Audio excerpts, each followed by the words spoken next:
네, 추미애 법무장관의 윤석열 검찰총장에 대한 직무 배제 명령을 두고 정치권도 술렁이고 있습니다. 여야는 오늘도 날선 공방을 이어가고 있습니다. 이번엔 국회 취재기자 연결해 보겠습니다. 서영석 기자. 네, 윤석열 검찰총장에 대한 직무 배제를 놓고 여야 반응은 극명하게 엇갈리고 있습니다. 더불어민주당은 오늘 아침 최고위원회의에서 윤석열 검찰총장을 향한 비판을 이어갔습니다. 특히 이낙연 대표는 윤 총장의 혐의 가운데 판사 사찰의 경우 가장 충격적이라고 말했는데요.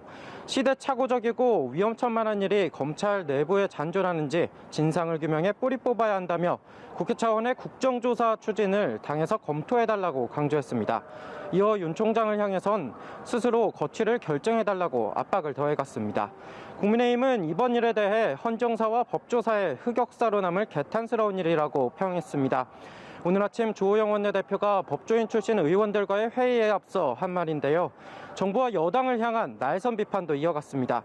주 원내대표는 뒤에서 이를 묵인하고 어찌 보면 즐기고 있는 문재인 대통령은 더 문제라고 꼬집었고, 이번 일에 충격과 실망을 금하지 못한다는 이 대표에 대해서 참으로 충격과 실망을 금하지 못하겠다고 비판했습니다.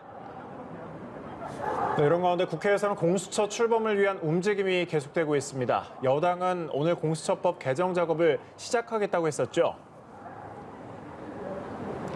네, 그렇습니다. 그런데 국회 법사위의 움직임도 복잡하게 돌아가고 있습니다. 계획대로라면 오늘 오전 10시 법사위 소속 민주당 의원들은 오늘 법안 심사 소위를 열고 야당 목 추천위원들의 비토권을 무력화하는 법 개정 심사에 들어갈 예정이었습니다. 하지만 법사위 소속 국민의힘 의원들은 추 장관과 윤 총장에 대한 긴급 현안 질의를 위한 전체 회의를 요구했는데요. 국민의힘은 윤 총장이 법사위에 출석하기 위해 이미 국회로 출발했다며 여당을 압박했지만, 여당은 여야 합의 없는 윤 총장의 출석은 받아들일 수 없다고 맞서는 공방 끝에 법사위 전체 회의는 결국 15분 만에 산회했습니다. 법사위 소속 민주당 의원들은 오후 2시쯤 법안 심사 소위를 열고 공수처법 개정안을 심사하기로 했습니다.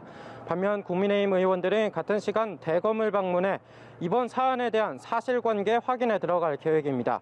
이와 함께 공수처장 후보 추천위원회도 같은 시간에 4차 회의를 엽니다. 지난 18일 3차 회의에서도 후보를 추리지 못하고 해체 수순을 밟다가 박병석 국회의장의 중재와 여야 원내대표의 합의로 재가동된 것인데요. 윤 총장의 직무배제 후폭풍 탓에 극적인 합의를 이룰 수 있을지는 미지수입니다. 지금까지 국회에서 전해드렸습니다.